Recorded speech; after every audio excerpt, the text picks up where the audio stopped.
그 대전일보가 야심차게 기획한 그 대담한 밥상 두 번째 손님으로 권선택 전 국회의원님을 모셨습니다.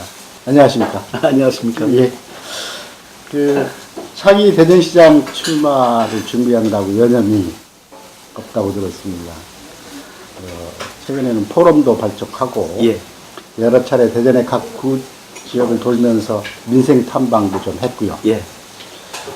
그 돌아다녀 보니까 좀 민심의 소재가 좀 익히던가요? 이번은 좀 홀가분한 상태에서 많이 걷고 만나고 대담하겠다 이런 생각을 가지고 좀 경제 투어라는 걸 하고 있습니다. 지금 10회를 넘고 있는데 뭐 나름대로 의미가 있는 것 같아요. 뭐 직접 어려움을 체감을 하고 그분들의 하소연도 듣고 그런 부분이 앞으로 이루어질 정책에도 반영됐기 때문에 상당히 의미 있는 그런 행복 아니냐 저는 이렇게 보고 있습니다. 저희들이 그 인터뷰를 진행하기에 앞서서 그 저희들이 네티즌들한테 오늘 권선택 전 의원을 만난다. 꼭 물어보고 싶은 질문이 있느냐라고 저희들이 공지를 띄웠더니 이런 질문이 들어와 있네요. 연몽철 시장이 불출마를 선언했는데 권 의원 선거 전에 주는 영향이 어떨까 가늠해 보셨는지 하는 질문을 주셨습니다. 저도 가만히 생각하니까 마이너스 될 요소는 없다고 봐요. 일단은. 근데 뭐 저는 장기적으로 봐야 된다고 생각합니다. 뭐 단기적으로 그럴 수가 있겠죠. 그렇다면 장기적으로 보면 과연 그것이 나한테 플러스가 될지 마이너스 될지 저도 판단 잘 안 쓰고요. 우선은 저는 뭐 외몽철 시장님이 다 나오시는 걸로 얘기돼 있잖아요. 그날 또 충격을 많이 받았고 정말 감동적이었거든요. 갑자기 내려오는 거 참, 우리 염 시장님 참 저런 멋진 면이 있구나 생각했습니다. 얼마 전에 그 여몽철 시장을 만났더니 예. 좀 후일담을 몇 가지 하시더라고요. 예. 무엇보다도 권 의원의 그 민주당 행을 좀 안타까워하더라고요. 같은 선진당이었지 않습니까? 그렇죠. 예. 혹자는 뭐 그쪽 다 해놓고 이쪽 같다 이렇게 얘기하는데 물론 뭐 접촉하고 하는 것은 할 수 있는 거 아니겠습니까? 그렇지만은 기본적인 판단은 나의 기준, 내 생각, 내 방식 그게 중요한 거 아니겠습니까? 일부에서는 뭐 염 시장님하고 달리하기 위해서 했다 그러는데 그건 아닙니다. 그건 아니고 제 나름대로의 방식을 가지고 판단해서 했다 이렇게 설명할 수 있습니다. 당시에 여몽철 시장이 새누리당하고 합당을 하면서 새누리당에 이제 그 합류를 했지 않습니까? 예. 자, 그러면 현직 시장이고 거기서 어차피 또 권 의원께서 새누리당으로 갔다고 하면 공천 경쟁 당내에서 해야 되는데 그게 힘들어서 피하지 않았느냐, 그래서 민주당으로 도망갔지 않느냐 라는 여론이 좀 있었어요. 네. 뭐 그렇게 생각할 수도 있겠죠. 혹자는 그것까지 생각 안 했습니다. 안 했고요. 모르겠어요. 염 시장님 저한테는 뭐 아주 구체적인 본인의 생각 같은 것을 저는 뭐 이렇게 그렇게 뭐 확실하게 들어본 적은 없고요. 그런 것은 제 판단에 크게 영향을 주지 않았다. 어디까지나 내 생각도 했다. 그렇게 이해하시면 좋을 것 같습니다. 네. 여기부터 한다. 그럽시다. 아이고. 이것도 나오는가요? 그 완샷만 빼고.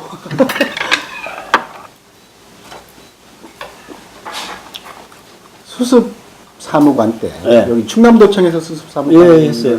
하셨는데 수습 사무관이 아니고 이제 배치가 돼서 처음에 이제 보직이 없어서 좀 대기 상태에 있었어요. 예. 그 당시 그 에피소드인데 뭐 지사실 문을 한번 가로챘다고 하더라고요. 왜 그랬어요? 안 혼났나요? 그때 막 보직을 그때 받을 때예요. 보직을 받아가지고 모 지사님이 계실 때인데 문화개장을 했습니다. 문화개장. 연말에 그 막례를 한다고 합니다. 회장실에 빨리 오라는 거예요. 젊은 사무관. 예. 너 녀석 술 한잔 먹어라 이런 취지죠. 근데 그 과장들이 다 앉았는데 국장님이 클래스에다가 양주를 따라주더라고요. 쫙 먹었어요. 안 먹을 수 없잖아요. 그런 분위기 속에서. 덩달아서 과장들이죠. 그분들이 한 번씩 다 따라요. 아마 제가 볼 때는 그때 양이 아마 제가 주체할 수 없는 양을 먹었어요. 양주 한 병을 다 먹었으니까. 그러고 나서 지사님한테 어떻게 보면 좀 약간의 정도 있고 애정도 있고, 왜냐면은 보직은 충분 아니에요. 또 편한 상태라고 생각도 되고 또 고시의 선배이기도 하고 그런 분이거든요.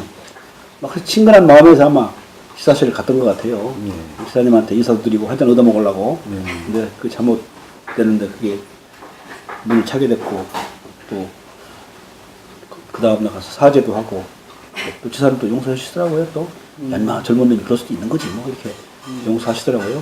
그 당시 소문이 났었어요. 저 사무관 벌써 잘렸다고 제가 초기 벌써 공무원 생활 1년도 안 하고 잘렸다고 소문이 착 났더라고요. 근데 우리 지사님은 그냥 너그러우시더라고요. 그래서 야 젊을 때는 막 그런 건 있는데 조심히 앞으로 그러면서 딱 이렇게 감싸주시더라고요. 지금도 기억나요. 18대 국회의원 시절에 그 재산 공개 현황을 좀 보니까 네.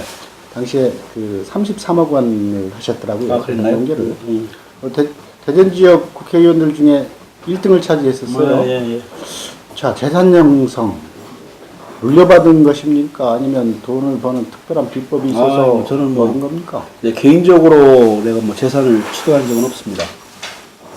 서울에 집이 한 채 있는데 그 집사람한테 있을 거고 내가 땅을 산 적은 없어요. 마침 이제 우리 선산이 있고 우리 집 부모님 뒤쪽 알렸습니까? 그 산서동 지역 거기에 농토가 좀 있는데 아버님이 열심히 읽어가지고 평생 모은 거예요.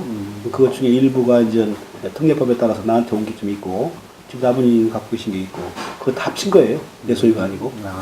30몇 개인데 공시지가 계속 올라가니까 평가액이 올라가니까 매일 좀 올라가는 걸로 돼 있죠. 한동안 대전이 많이 올랐지 않습니까?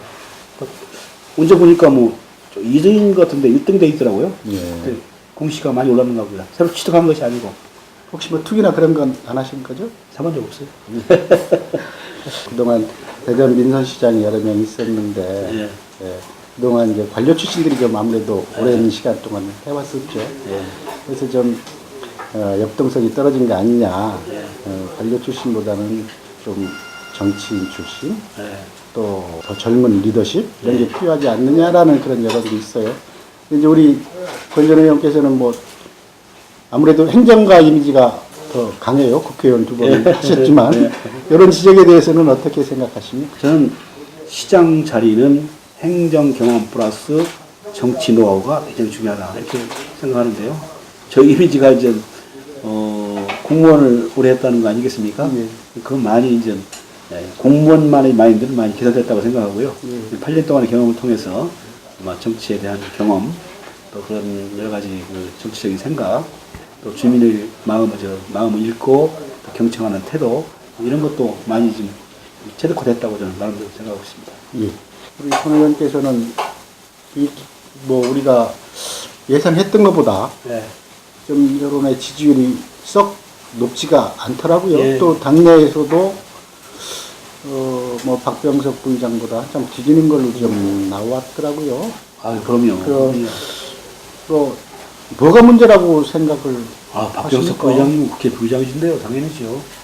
저는 뭐 여론조사도 뭐 중요한 척도 수단이라고 생각하지만은 정치적 의미는 거의 없다고 봅니다. 뭐 전혀 없는 건 아니지만은 오히려 그 숫자라는 개념보다는 그 방향성이라는 게 있습니다.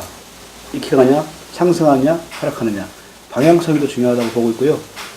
제가 대전에 있는 언론기관들이 거의 다 했잖아요, 이제 지금. 거의 다 했잖아요. 시점으로 나올 때마다 조금씩 높아졌어요. 계속 높아졌어요. 그게 방향성이거든요.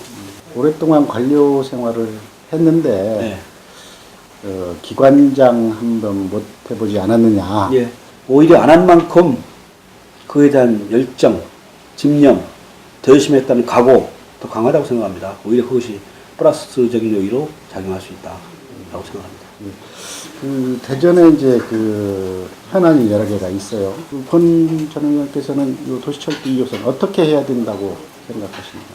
지금 대전시에서는 모르겠어요. 제 3화 있는지 모르겠는데 노면 방식 또 아니면은 고가 방식 이렇게 제시하잖아요. 저는 두 가지 정책을 어떤 걸 선택하더라도 상당한 지역 내 논란이 많고 갈등 구조로 갈 수밖에 없다라고 생각합니다. 교통 문제를 해결하는 것이 아니라 우리 여론을 더 분열시키고 갈등 구조를 더 고착화시킨다면은 차라리 다음에 넘기는 것도 하나의 방안이다라고 생각되거든요. 저는 사실은 지하화로 갖는 게 정답이죠. 그렇지만은 중앙정부에서는 지금 안 된다고 해서 문제가 되는 거 아닙니까? 예타에서. 그런 문제를 포함해서 전반적인 문제를 좀 근본적으로 검토를 하고 노선 방식도 노선 문제도 좀 더 심도 있게 검토해서 많은 시민들이 공감할 수 있는 그런 노선과 방식이 됐으면 좋겠다. 그런 생각을 갖고 있습니다. 예. 혹여 시장이 되신다라면 네. 구청장들과 또 이 행정구역 개편과 관련해서 많은 논의가 있어야 될 것 같은데 네. 좀 충대를 매실 의향이 있으십니까? 당연하죠. 대전의 이익을 위해서는 당연히 해야 됩니다. 국회의원 수가 굉장히 중요하거든요. 그건 뭐 대전의 이익하고 직결되어 있습니다. 국회에 올라가면 알거든요. 우선 사람 수에 지면은 이길 방법이 없어요. 지금 광주 목소리 크다, 대전 목소리 작다 그러면 어디 목소리 듣겠습니까? 광주 목소리 더 될 거 아니겠어요? 때문에 이것은 아주 당연하게 추진해야 되고 다음엔 꼭 반드시 해야 된다. 대전시장이 되면 이것만은 좀 내가 꼭 이뤄보고 싶다 하는 그런 분야가 좀 있습니까? 뭐 하나로 딱 집어서 말씀드릴 수는 없고요.